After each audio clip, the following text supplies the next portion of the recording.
Hey guys, welcome back to another episode of the Next Man Up Sports Podcast. I'm your host, Bannon Crowley. I'm here with my co-host, Colin Martin. How's it going? And today we got a lot to talk about. We're going to have a little bit of a draft recap from the NFL draft that we saw last week. We've talked a lot about it so far. We ranked every single first round pick on the YouTube channel. I'm sure you guys have seen that. That's been one of our best videos so far.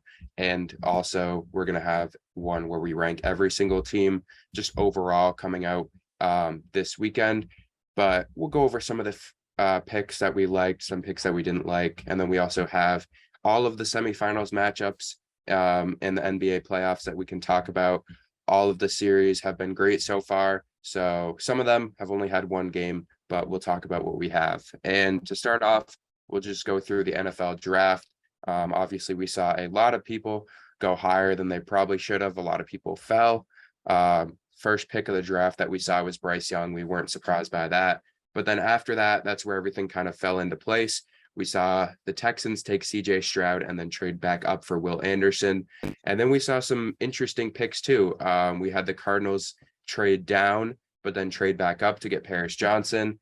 Bijan going in the top 10.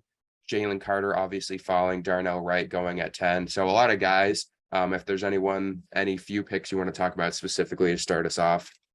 Yeah, I mean, it comes to no surprise for people watching. I'm a big Patriots fan. The Patriots got my favorite corner in the draft, one of my favorite prospects. I've been gassing him up the whole process. And it was interesting to see him fall down because, as we saw, the Patriots traded back a couple extra picks with Pittsburgh to get to 17, and Gonzalez was still on the board. So I was very happy that Bill made that pick. He's the exact type of corner that usually flourishes in the Patriots sort of system. You see a lot of J.C. Jackson in him, and we found a lot of success with him, clearly. And then my favorite prospect of the whole draft goes number 4, Anthony Richardson. I'm excited to see him get picked. I think he's going to do well, but I really hate the Indianapolis fit for him. I think, we know about Anthony Richardson. It's going to take him some time to develop. I don't think as much time as people might want to tell you, but with any rookie quarterback, you need a mentor there in some regard. And Gardner Minshew is not that guy. Nick Foles is not that guy. I don't really think Indianapolis is in the best position to take a quarterback like Richardson. I think they were really aiming for a guy like Stroud and kind of got forced to settle. And then, speaking about the quarterbacks here, we have Will Levis falling to the second round. We're not fans of him, but it was kind of the consensus for people watching the draft and what we thought executives around the NFL thought that he'd be like in that top 10 range. So, we mocked him to Tennessee a couple different times in a couple different mocks, and they ended up swooping up in the second round to get him. And I don't think either of us saw that coming.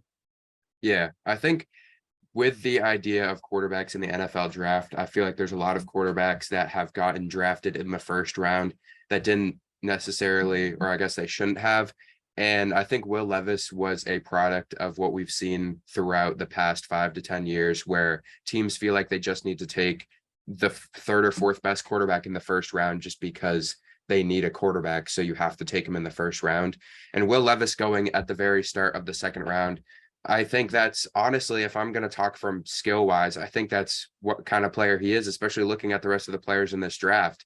And I know he was supposed to be this top 10 pick, but I had him as the fourth best quarterback in this draft. And after the Colts took Anthony Richardson, you're looking at the Raiders, who might have gone that way, but they just signed Jimmy Garoppolo. I think they can hold off. And also, if they're not really sure on a guy, why take him?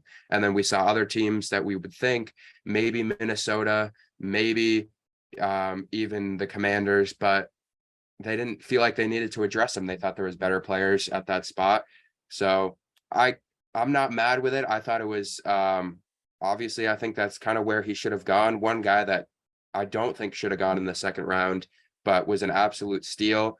Surprisingly, the Lions took him. I didn't think that they would take him in the second round with him on the board, but Brian Branch going 45th overall, I think he was a top 25 player in this draft. And it's weird because position-wise, I'm like, oh, okay, we both knew that he could fall out of the first round.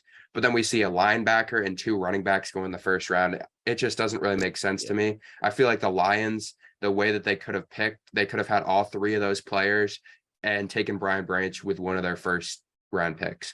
But the way that we look at the draft is that we see teams reach And both of the prospects that they had in the first round, I think Jahmyr Gibbs is going to be a great player. I think Jack Campbell is going to probably be a good player too. But the way that, especially with the other players on the board available, I think we look at it as a stretch now and a bad pick now. But if a team really likes a player, we've seen it happen all the time. It ends up being a reach on the day, but if they can blossom into a good player, Jahmyr Gibbs, I think, was at most late second round pick. I think he probably would have ended up at the bottom half of the first round anyway.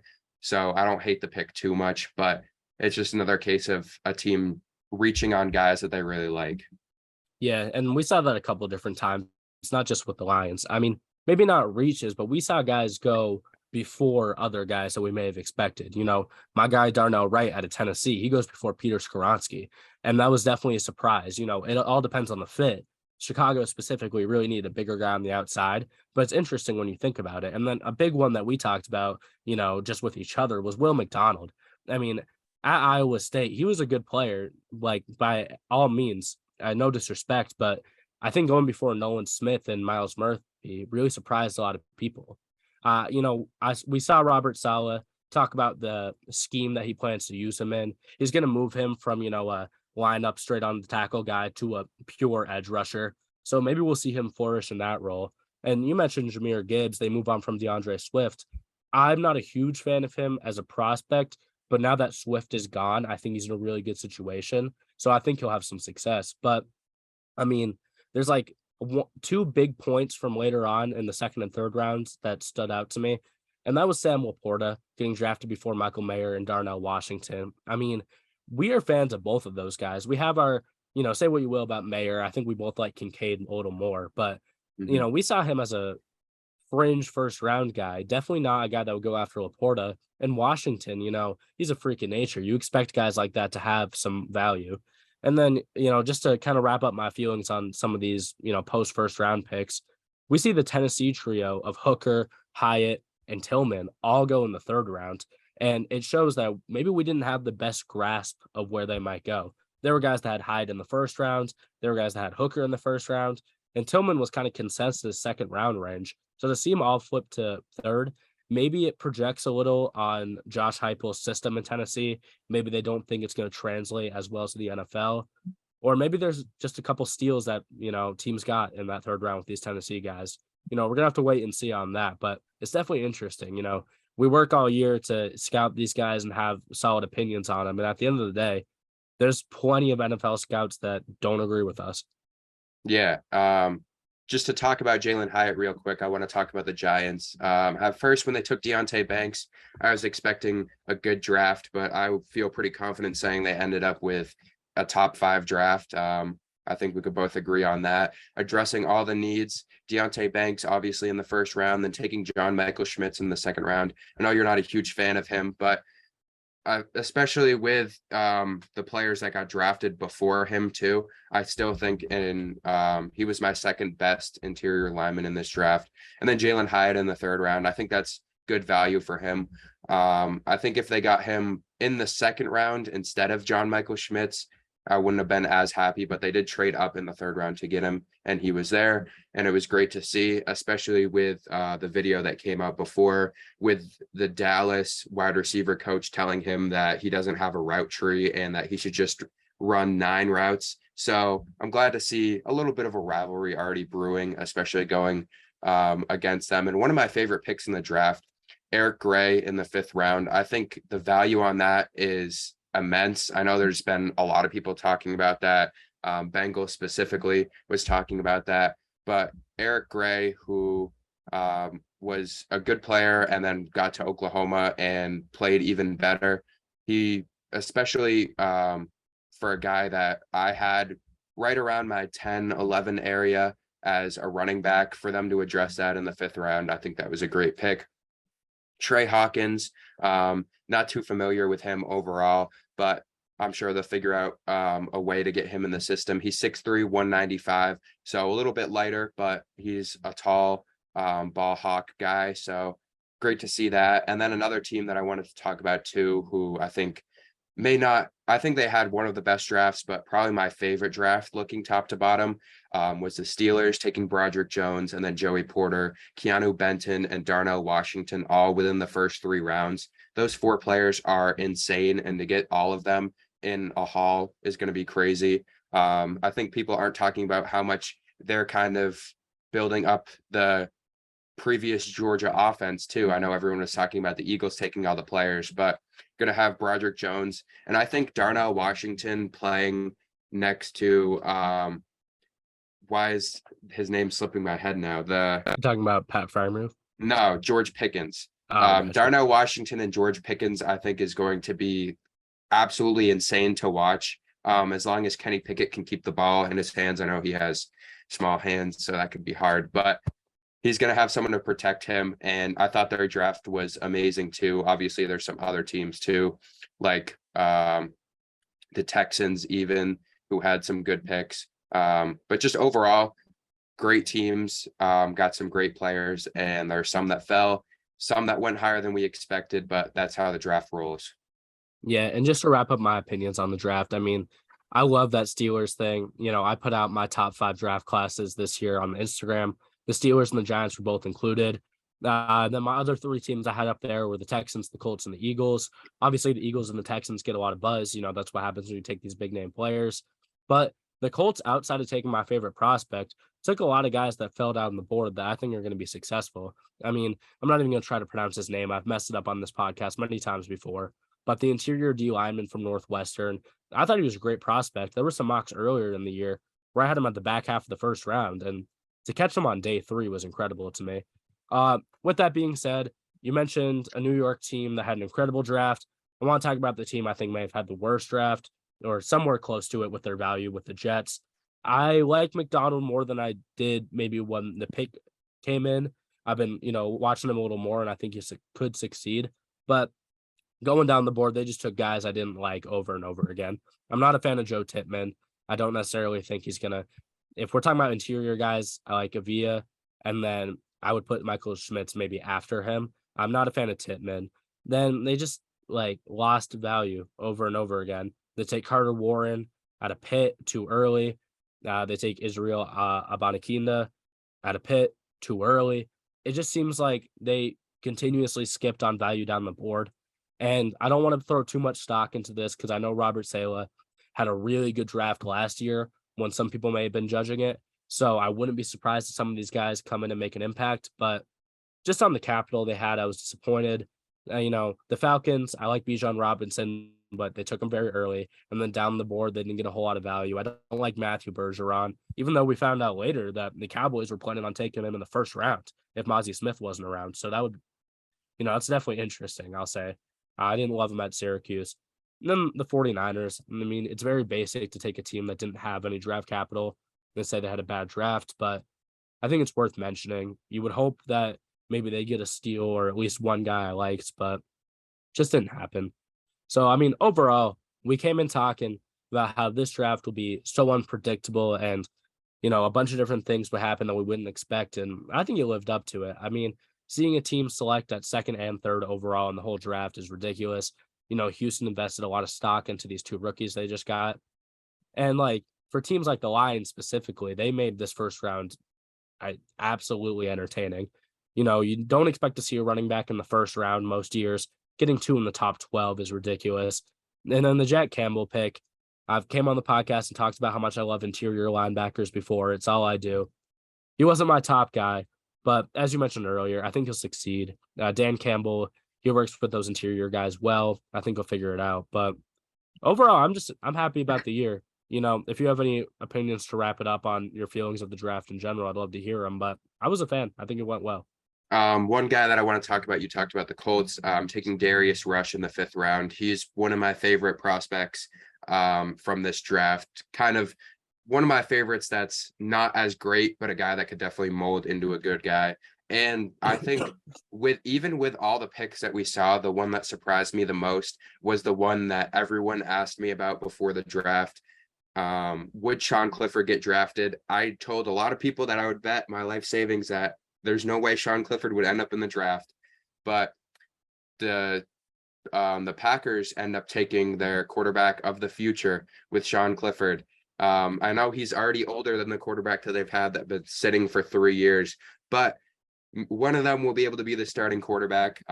Very interesting. When I saw his name get called out, I was shocked, but shout out to Sean Clifford. And I know that Jordan Love is your guy. You wanted the Patriots to draft him 15 years ago when he got drafted, but we'll see what happens now. I've came a long way in my scouting since when I like Jordan Love, but I mean, just to bring it up, it's not necessarily, in our draft notes or anything, but Jordan Love, they don't pick up his 5th-year option, but they give him the 1-year incentive-based contract. So they're basically telling Jordan Love to go out and prove himself. And while I don't necessarily think the Packers are going to be very good next year, I could see him doing well. I think he's put in a position to succeed. You would hope he'd had better receiving options, but just system wise, I think you'll figure it out. So I would take him over Mac Jones right now. I'll tell you that. So maybe I still wish the Patriots. Well, could see that in a year's time. We never know. We could. Maybe the Patriots will go 0-17 and take Caleb Williams, and I'll be happy. That wasn't in my mock draft that you guys will see this weekend, but maybe I can make something move around. I'll have them trade up. So moving over, yeah, I got you. Moving over to the NBA, the first series that we'll talk about is the Nuggets. They're up 2-0 on the Suns, and they've continued their streak of not losing at home throughout this whole playoffs. In the first game, winning by 10, and then last game, as of last night, they won 125-107. I don't know math on that, but so to start this series overall, we've seen Devin Booker go out and score a lot of points like he has every single game. And Kevin Durant has been able to put up points too. But besides that, looking at the Suns, they had 8 guys come off the bench last game, just trying to figure out guys to get in and get them points, but it just doesn't really work, especially against the Nuggets right now, who have been able to go out there and pretty much score. If they're trading buckets with the Suns, you would think the Suns would be able to win, but the Nuggets have shown that their depth is a lot better than the Suns because there's no one off the Suns bench right now that can get a bucket. The first game, they had 2 players to score off the bench, and that was Bismack Biyombo, who scored 2 points in 10 minutes, and Cam Payne, who scored 2 points in 17 minutes. And I guess I'll start with you. Overall thoughts on this series to start.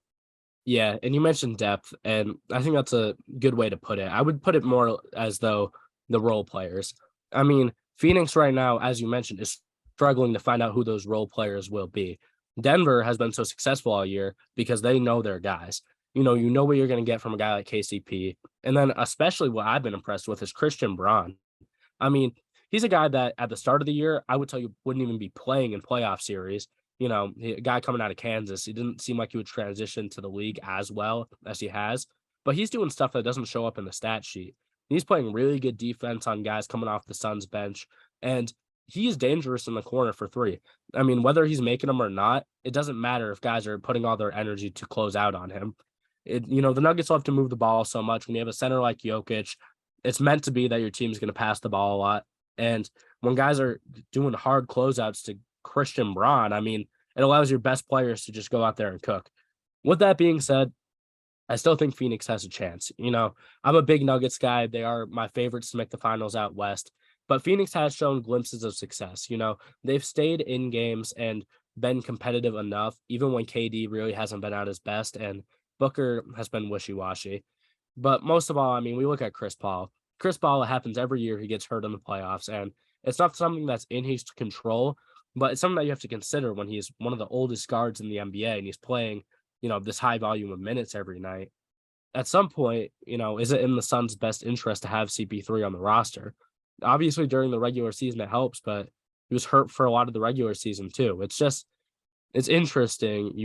It's the same conversation we had with Kawhi, maybe at a lesser level. It's, these guys are good when they're playing, but the best ability is availability in the NBA. And if you don't have that, you're kind of out of luck. So I had the Nuggets in 6 this whole time. I'm going to keep it in 6. I think Phoenix could pull out a couple games at home.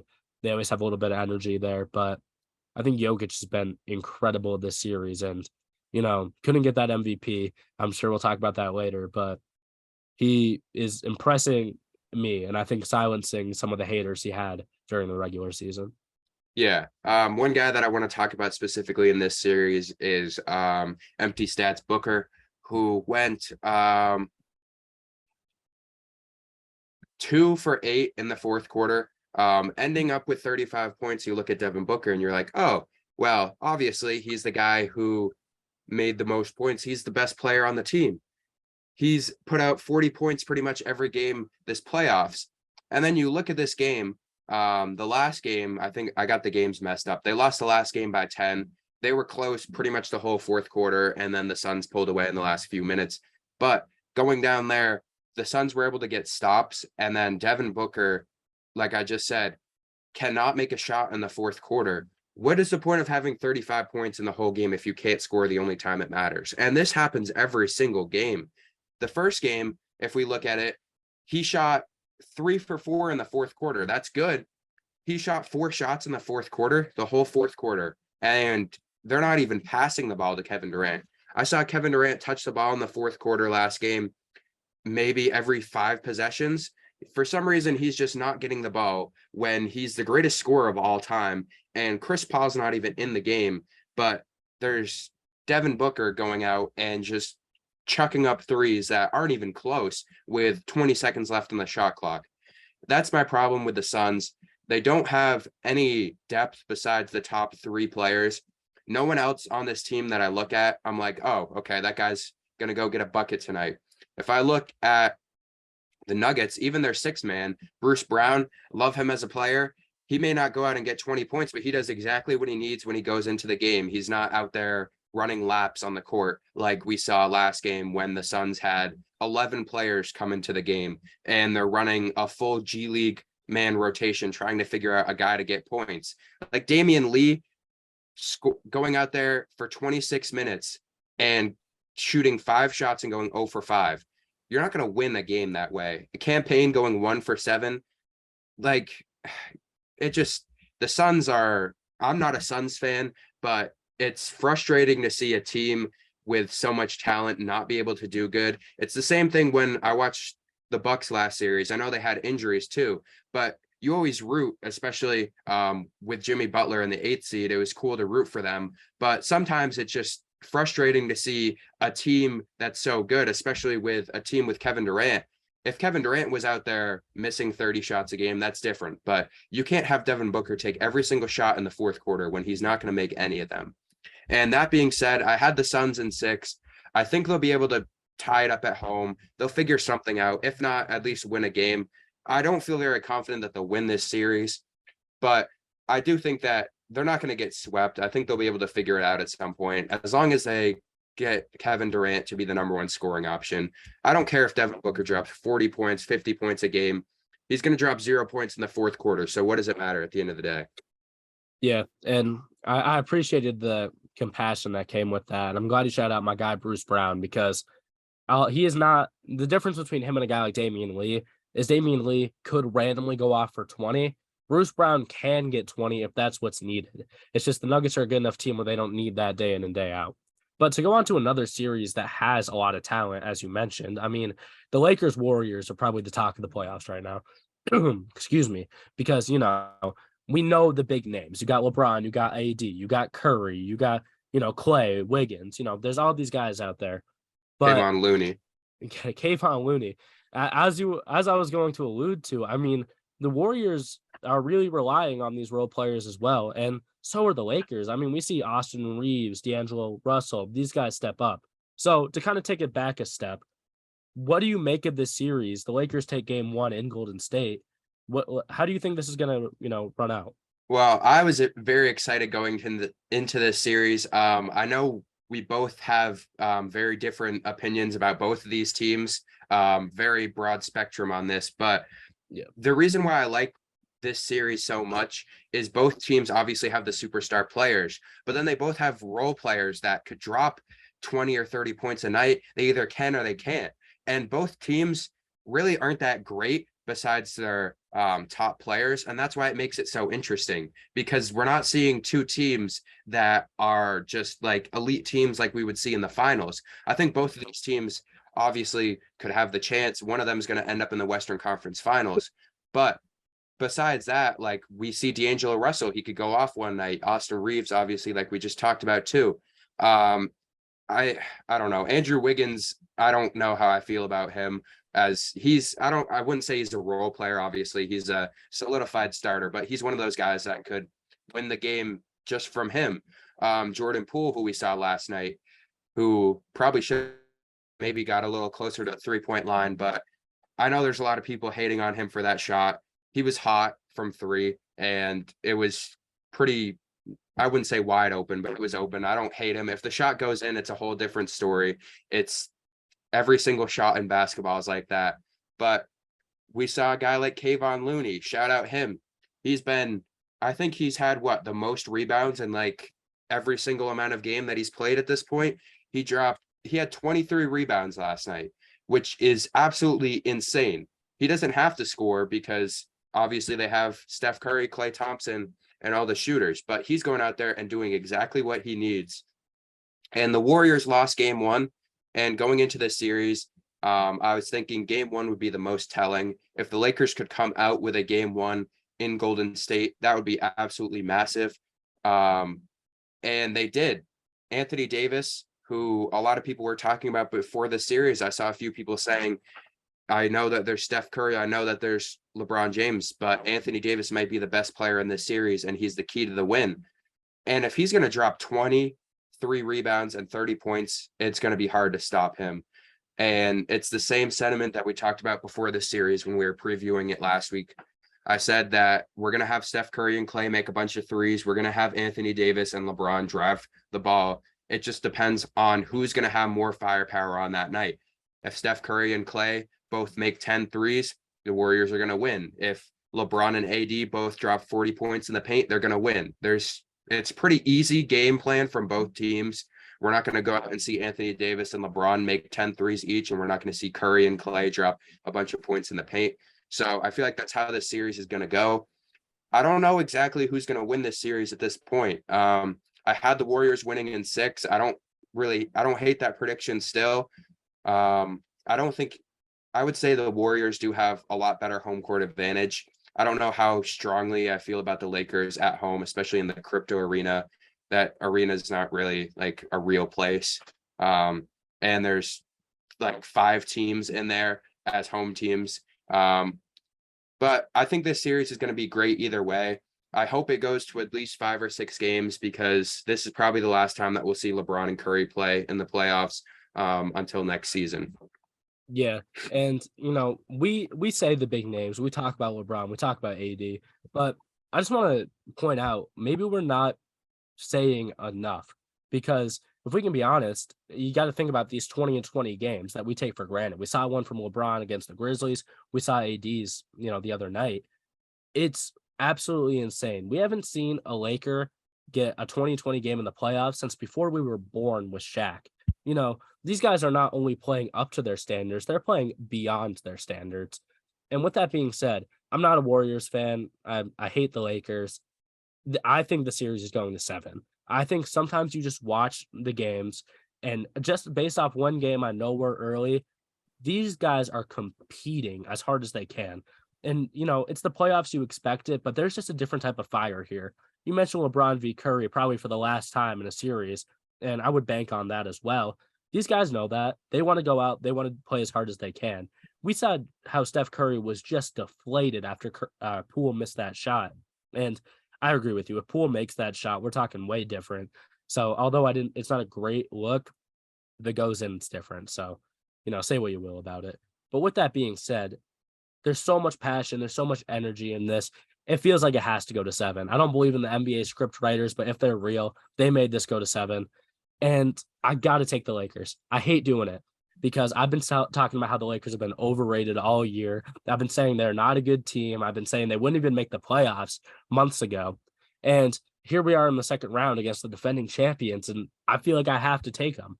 I don't know what's happened to me. I don't know where it all changed, but I watched this Lakers team with Vanderbilt, with Russell, with a new and improved Austin Reeves, and with Braun and AD dropping 20 and 20 every once in a while. It's unbelievable. If whichever team makes it out to the next round, I'm gonna come on this podcast all crazy, talking about how the Nuggets or Suns are gonna sweep them, whoever it is. Like, I don't think these teams are that great, as you mentioned, but this series is competitive. It's fun. I'm taking the Lakers in 7. I hate doing it, but I have to. Look how far we've come. I I remember a know. few months ago, I had to pull everything out and defend the Lakers even making the playoffs. And it's just crazy. All the players that you just mentioned, imagine how good this team would be if they had a head coach. Yeah. Uh, we come in here and talk about head coaches a lot. So if you're someone that's thinking the Warriors are going to win this, and you attribute it to the head coaching skill of Steve Kerr being miles and miles better than Darvin Ham, I respect it, and I think that's very fair. I think that could be the difference maker at the end of the day. Yeah, I think this series, I had the Warriors winning in 6, but I at the end of the day, I don't really care too much about the predictions. I just want to see this series go either way, and I'd love to see either team win. Obviously, having LeBron have that chance to go back to the finals, or Steph Curry, obviously the defending champions. And I have a little note that we'll talk about later about the players that could benefit the most from a ring. We'll talk about that just for a little bit at the end of the episode. But both of those guys, obviously, huge guys that could benefit a lot from this finals. And moving over to the East, we're going to talk about the Knicks and the Heat. And that series currently is tied 1-1, as the Knicks tied it up last night. And both of these games close. The Heat winning game 1 by 7. Obviously, Jimmy Butler played, but then injured last night. The Knicks win by 6. And overall, this series has it's surprised me, but it hasn't surprised me. I thought going into this series that the way that the Knicks have been playing, especially against a team like the Heat, where they're really hot in the first round, and they were good, obviously, because Jimmy Butler was amazing. Even guys like Kevin Love, who made a big impact in the starting lineup, they didn't lose when he was in the starting lineup up until last night. But overall, this series, I forget if we even gave predictions for this. I didn't have either of these teams being in the second round, so I don't think I had a prediction for this at all. But I really could see this series going either way. If Jimmy Butler comes back, I don't think the Knicks have an answer for him. We saw that in the first game, even though he only had 25, which is still a lot of points, but compared to the rest of the playoffs that we've talked about, if we're going to have Jimmy Butler go off every night and he just beat the Bucks, I can't pick him to lose against a team like the Knicks, who should have blown them out last night. If Jimmy Butler's not playing and you only win by 6, I mean, I don't feel that confident in them. I know Jalen Brunson had a great game, Julius Randle, RJ Barrett, but not very many points coming off of the bench. And for the Heat, we saw Duncan Robinson, and he's been able to make an impact shooting threes off the bench too. And obviously, once Jimmy Butler comes back, we'll probably see Kyle Lowry get moved back to the bench too. And a guy who had a great game last game with Jimmy Butler out too, Max Strus. I think he's probably the X factor of this series. If Jimmy Butler comes back or not, for the Heat especially, he's a guy where if he's going to drop 15 points a night with everyone else playing well, it's going to be really hard for the Knicks to stop. Yeah. And I agree with all that. If we're going to talk about two teams I've disrespected, these are the two teams all year. I have not been high on the Knicks. I've been very low on the Knicks. And I had the Bucks sweeping the Heat in the first round, which, as we saw, almost went the opposite direction. So I haven't been high on these teams all year. So I got to base my feelings based off what I've seen in the playoffs, because to me, these are different teams that I've been watching all regular season. And the obvious factor in that is Jimmy Butler. Everyone has their theories and thoughts about playoff Jimmy on if it's real or not. But at this point, I think it would be very hard to argue against it. He has been willing a team that I think is not uber talented to victory after victory. And guys like Bam Adebayo have been stepping up a lot more recently too, which we didn't see towards the end of the regular season. Towards the end of the regular season, Bam Adebayo kind of played himself out of a defensive team, an all defensive team. He really didn't show himself to be the star center that I've always thought he can and will be. With that being said, this Knicks team is dangerous. I think we're talking about a team that just has that juice and that X factor as a team. I think the whole Knicks squad can be the X factor on any given night. We see RJ Barrett. He's usually pretty inconsistent. He's had some more shining moments recently. Jalen Brunson is the best player on the Knicks right now. Say what you will about Julius Randle. He hasn't been himself. It seems like he's fighting through injuries. I'm pretty sure that's confirmed, but he just doesn't look like the Julius Randle that is a fringe all NBA team guy this year. So, I mean, with that being said, I'm more confident in Miami than I am in New York. This is going to be another time I bet against New York, but would I rather bet against the Knicks or bet against playoff Jimmy? At this point, there's nothing that Jimmy Butler has shown me that says he can't beat this Knicks squad. And as you mentioned, he's out last night and the Heat still almost pulled it off. I mean, I want to give credit to Caleb Martin as well. He has his games, Max Strus, but I don't know. This Heat team, they're on paper debatably better than this Knicks team. And as I watch them and as we talk about matchups, I'm going to take the Heat. I'll take them in 6 or 7. I didn't have either of these teams making it here either, so I didn't have a prediction for it. But I don't know. I think Miami could wrap it up at home. So we'll see how it goes. Yeah, I think if Miami gets home too, especially what would that be? Game 5? 6. Game 6? Yeah. I think they would probably be able to wrap it up there too. I'm not too invested in this series overall, especially compared to the rest of the ones, but it's still a very competitive series. And I think all these semifinal series are going to be. I know the Suns are down 2-0 as we talk now, but I think they'll be able to figure it out. I don't think they're going to lose in like 4 or 5 games. I think it'll probably at least go to 6. And this is probably the first time in a while that we've seen all 4 semifinal matchups be really good. Even if we saw the Bucks come out instead of the Heat, if that series changed and we saw the Bucks versus the Knicks, I think it probably would have been a blowout. But we did project the Bucks versus the Cavs, and that would have been a great matchup too to see. So overall, we knew that this would come out from the West just because of all the great teams over there this season. And we knew that the Sixers and the Celtics matchup, which we'll talk about in the second, would be great. And we didn't predict either one of these teams in the East to come out in this first matchup, but it's still going to be a great matchup. And speaking of that, we'll move over to the 76ers. And before we do, I want to talk about the most valuable player award.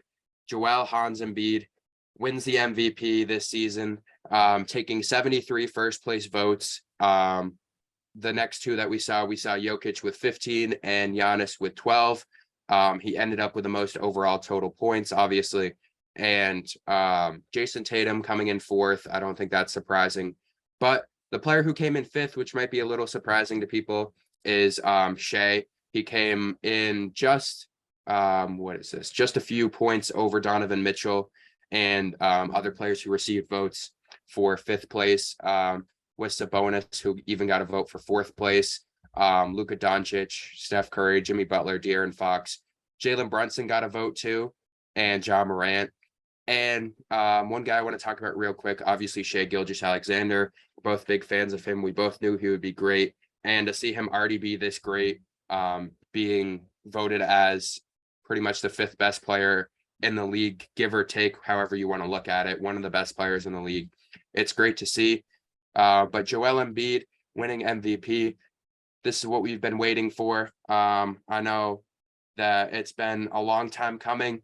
I've been fighting for this for the past few years and finally get to see it. So it's a great day. And especially as we record this, the Sixers are up 1-0. And it looks like Joel Embiid will be coming back in game 2 tonight. Not confirmed, but there's been some rumors of it. And either way, I don't know how much it'll impact the game if he comes back or not, because I don't know how many minutes he's going to play. Obviously, if he plays completely healthy, that's completely different. But we don't know how many points or how many minutes he's going to play in game 2 or how he's going to look. But we still do know one thing, that the Sixers are up 1-0. So I want to know, how do you feel about this right now? So as a Celtics fan, I won't go too in depth into this. I don't want my bias to show a little bit. I'm going to just preface my conversation with saying it's very impressive that Philly went out there and got that first game. I mean, James Harden looks like his vintage self. He was ready to rock. Tyrese Maxey came up in the clutch. I mean, That's what Philly needs to beat Boston. So obviously, it made me a little sad to see them do all the right things. But, just as a fan of the game, you got to respect when a team's on point and a team without the league MVP, obviously their best player, showing out and beating the second seed in the East. It's a great game. This is where I want to get into my next point. And, we know a lot of Celtics fans. Most of our friends are Celtics fans. I'm a Celtics fan. So I'm just going to say this. Celtics fans might be the most spoiled assholes out of all fan bases in the whole league, in all of sports, whatever you want to call it. I'm reading a stat line to you that says 39 points, 11 rebounds, 5 assists, a steal, a block, 56% shooting, and only 1 turnover. And after the game, people are saying this guy's a bum. He should be traded. He's the reason they're losing the series, losing games. I'm sorry. I don't want to come up here and be Jason Tatum's biggest fanboy or anything, but there is nothing in that stat line to me, and there's nothing in watching the game that says that he is a bad player and he is the reason they're losing the game. You want to know why the Celtics lost game one? They had 16 turnovers, and Philly either had 5 or 6. I don't remember what the final stat was. You can't win a game that way. You really can't. The Celtics barely missed in the first half. Jaylen Brown was on point. Jason Tatum came alive in the second half. The problem is when you have guards going down the court and turning the ball over, and Philly is reaping in the passing lanes, you're not going to win games. But it's a perfect Celtics fans' excuse to blame Jason Tatum. And I think Jaylen Brown is a great player. I think he is very solid. I don't think there's a reason for Celtics fans to get mad at him. But why are they never mad at Jaylen Brown? Jason Tatum is always the scapegoat, no matter how good or how bad he plays. He's the best player on the Celtics. As we saw with the MVP voting, he's probably a top 5 player in the league. So when I see Celtics fans hop on Twitter, hop on Instagram, in our case, hop in the group chat and say that Tatum is the reason they're losing the series, I'm appalled.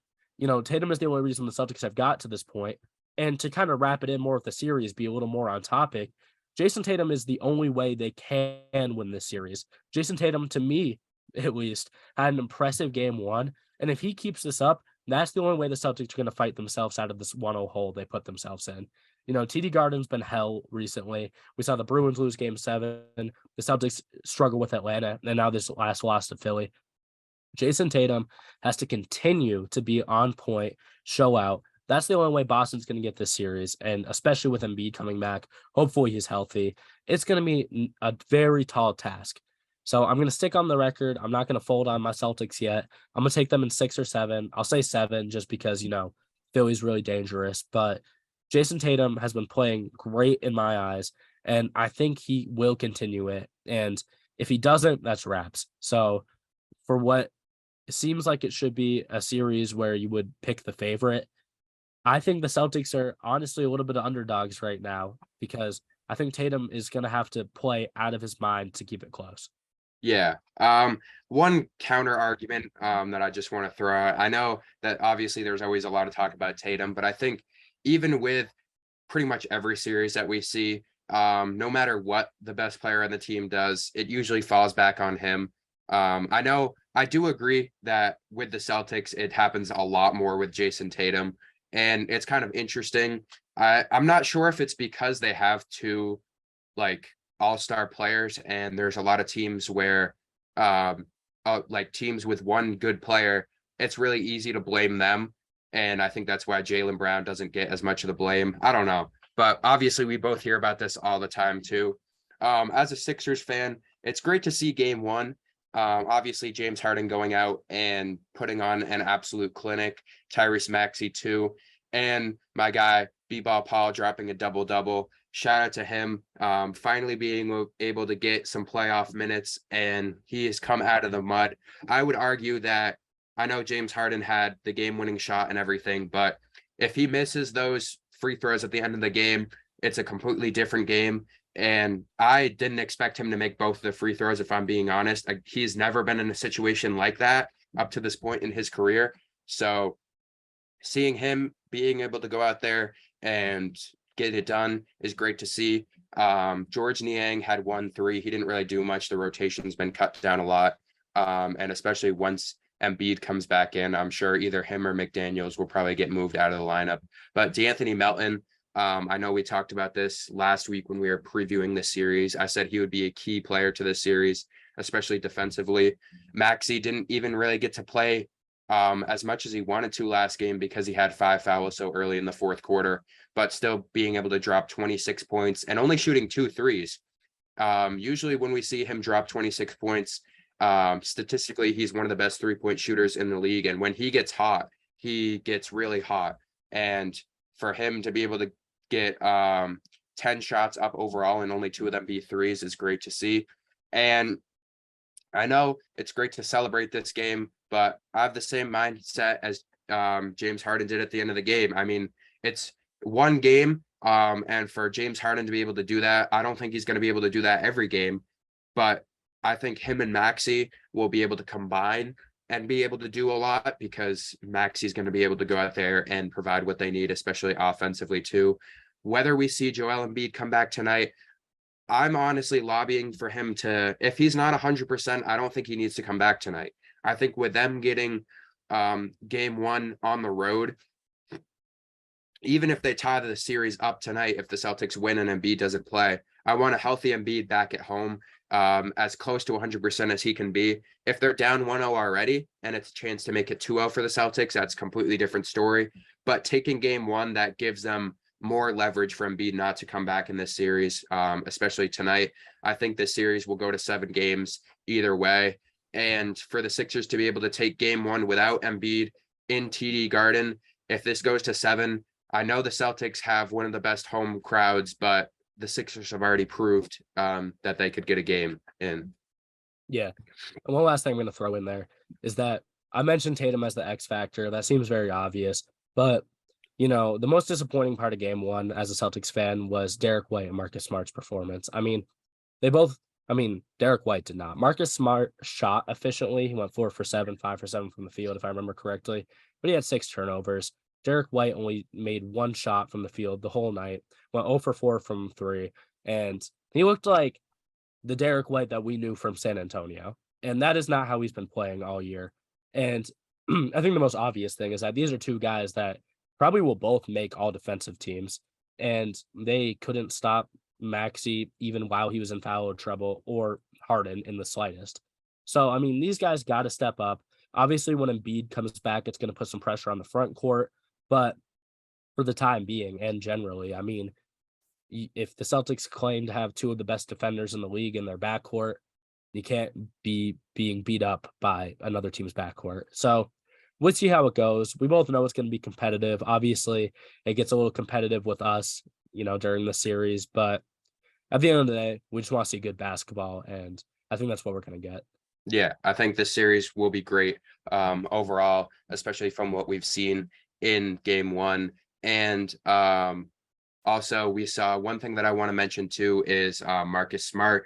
It looked like he got hurt going for that foul ball that was on the ground. And watching it, I heard the commentators talking about it, and they were talking about fake hustle. And I know there was a lot of people talking about it after. It's a very interesting spot because Marcus Smart had no way that he was going to get that ball. And it looks like he ended up getting hurt from that play. And we've seen this happen a lot. So I want to hear your opinion on this. I know that I know he obviously does hustle out there, but there's a lot of times where we do see this fake hustle. Yeah, I think you summed it up right at the end very well. He hustles a lot. So I would never call him someone that is a fake hustler. He doesn't like to hustle, but he does too much sometimes. And that's very obvious, especially in a play like that. Like Marcus Smart, what makes him so great and what also makes him so scary to watch sometimes is that he wants to go at 100% speed all the time. And we saw that affect his offensive game for a long time. But it finally feels like he's starting to slow down a little bit and really hustle when it matters until we see plays like that. And that's like vintage early Marcus Smart stuff when Celtics fans wanted him traded and were mad they spent the first round pick on him, whatever. So I don't like to see stuff like that. It's dangerous. We need a guy like him healthy. You can't lose your starting point guard in a playoff series and expect good things to happen after. Philly's very fortunate. They lost the best player in the league as of right now and, came out with a game. So I don't want to see that as a Boston fan. I don't think he's a fake hustler, but, I get where people are coming from. I've watched Marcus Smart for a long time, so I know this is just kind of how he always used to be. So hopefully we see less of that. Hopefully he's okay, but I understand the argument. Yeah. And one thing that I want to talk about, just to wrap this series up, I think the key to this series, as a Sixers fan, is one play that they run, called Operation Cook Al Horford, where they get a switch and James Harden ends up shooting over Al Horford. And I know that there's a lot of flashbacks to last year when the Warriors did this with Steph Curry shooting over Al Horford. And the Sixers took advantage of this as much as they could last game, even with that game-winning shot. That's the key to this series, especially when Embiid comes back too. We're going to see a lot more pick and roll action. But if the Sixers can do that, it's going to look real good for them. I don't care if it's James Harden or Tyrese Maxey doing it, even D'Anthony Melton. You just want to switch and get old Al on you. Yeah, and I like Al Horford. He's been very crucial to the Celtics playoff success. But this is a time, and I can't believe I'm putting this out on the air. This is a time where you want Grant Williams, and it feels unbelievable. But I saw Tobias Harris do it last game. If the Celtics are getting cooked by Tobias Harris willingly every defensive possession, I don't even know. We saw Kevin Harlan saying, "Does he know? Does he know?"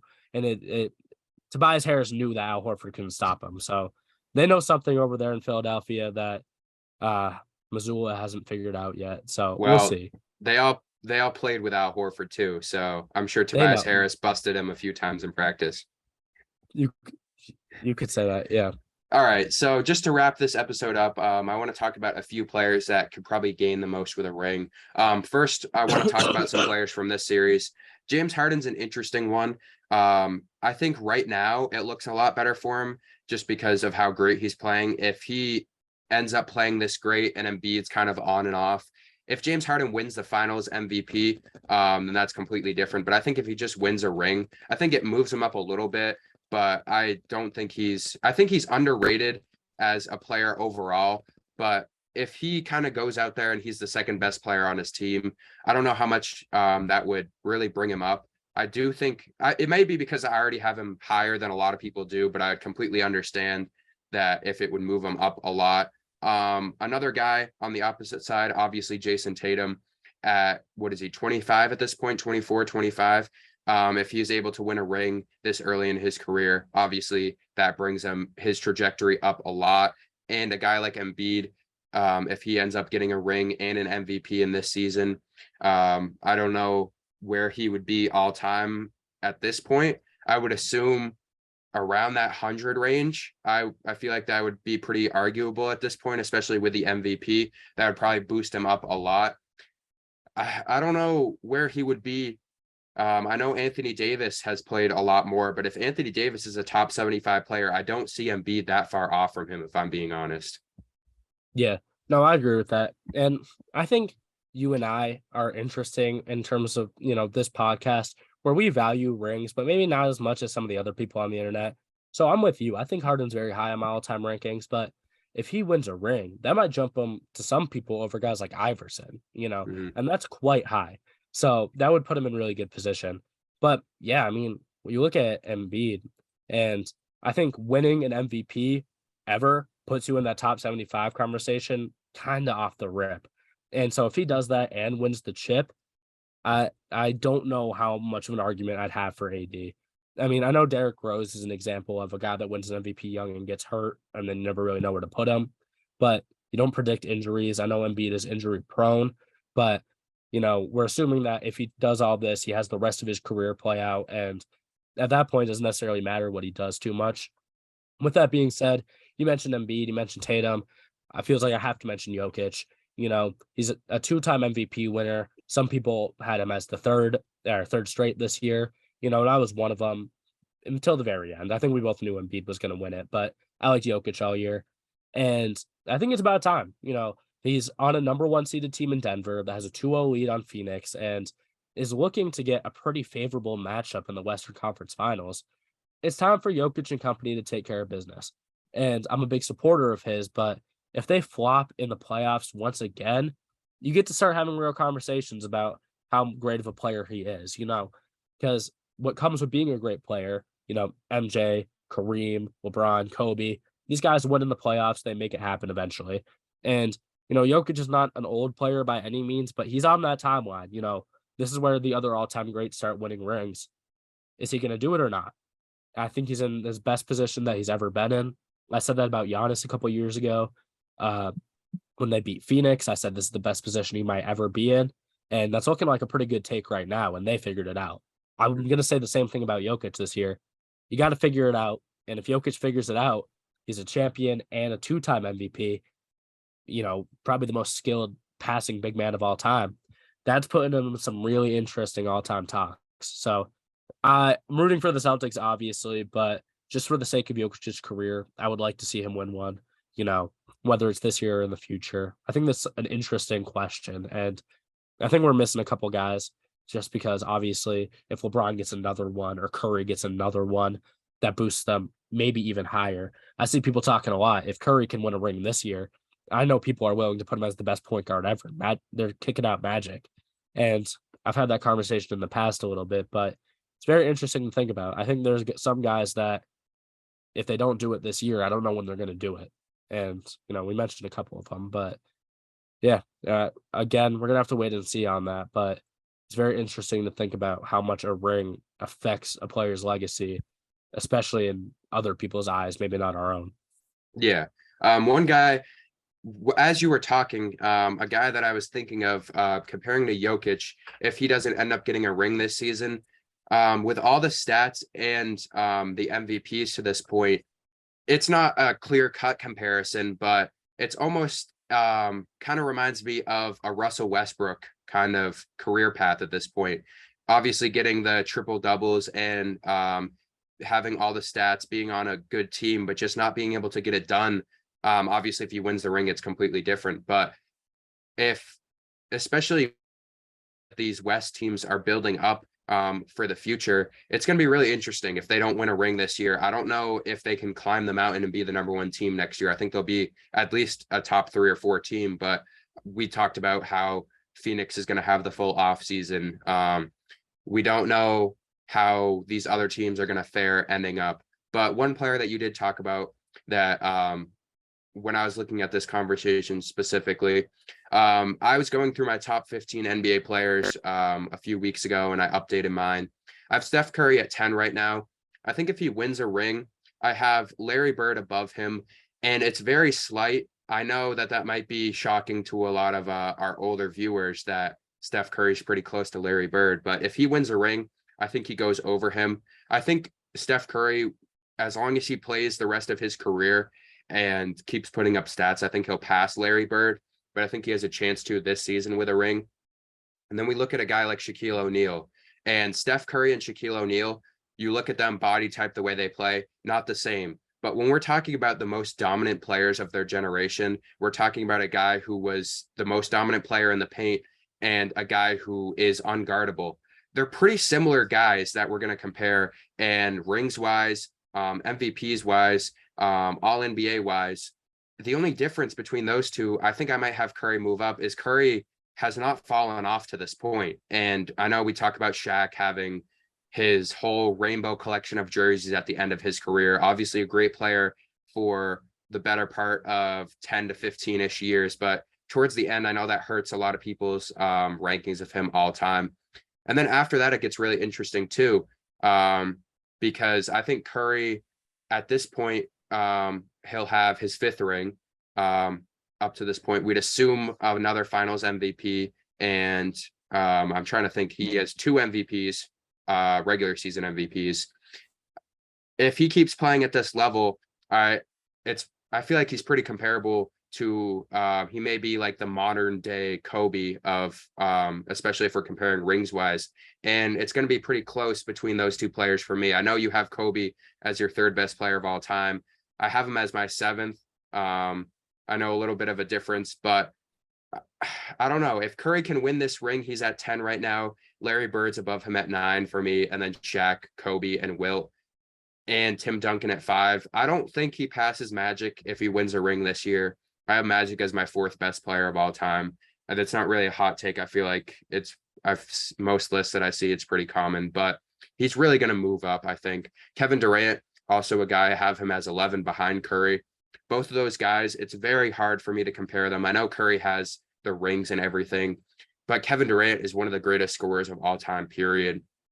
So if he ends up winning a ring this year too, that would be his third, despite what people want to say. He was the best player on the Warriors for both rings. So both of those guys, in my opinion, are clear cut guys that could really move up since they're already in my top 15. Yeah. And I'm not going to go too much longer on this point, but I just want to reiterate. I think that point you brought up with Curry and Shaq, I mean, they're the complete opposite player, but the way we're going to be talking about them in the future is kind of exactly the same. They both changed the game. They were both incredibly dominant. I mean, I don't want to say were because Curry still currently is, and Shaq was for a very long time. But yeah, all-time lists are going to shake up if something like that happens.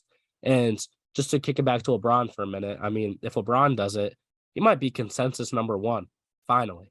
I know there's never going to be a true consensus number one in any sport, but, if LeBron in his older age take this Lakers team that wasn't even supposed to make the playoffs, gets a ring, maybe gets a finals MVP, we're running out of arguments. I already told you months ago I ran out of arguments against LeBron. I would officially have none.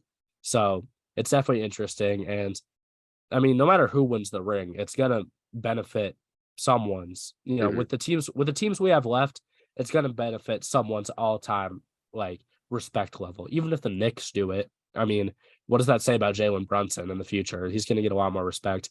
And then, if a team like the Heat does it, Jimmy Butler. Jimmy Butler, yeah, I mean, so no matter where you go, obviously you can look at the other teams and name a couple guys, but this is gonna affect someone's legacy no matter what, which it Mhm. seems maybe a little obvious, but it's not as big of stakes as it is this year every other year. Yeah, most of the time, especially when we saw the Warriors versus the Cavs, we knew someone was going to win and it was going to be one of those two players, and we didn't really look too much into it. But this year, with the playoffs that we've talked about, is one of the most competitive playoffs that we've seen in a while. And by the time we get on here next week, I'm not sure if we might have some series wrapped up. I doubt it at this point. The only one that we probably see wrapped up is the Nuggets and the Suns if they sweep them. But we both said we don't think that's happening. But we'll have a little more of a clear picture and probably have at least a Western and Eastern Conference, maybe a preview-ish. We'll see how the series go up until then. But that's it for this episode. So if you guys enjoyed, make sure to hit the like button, and thank you guys for watching. Thank you guys.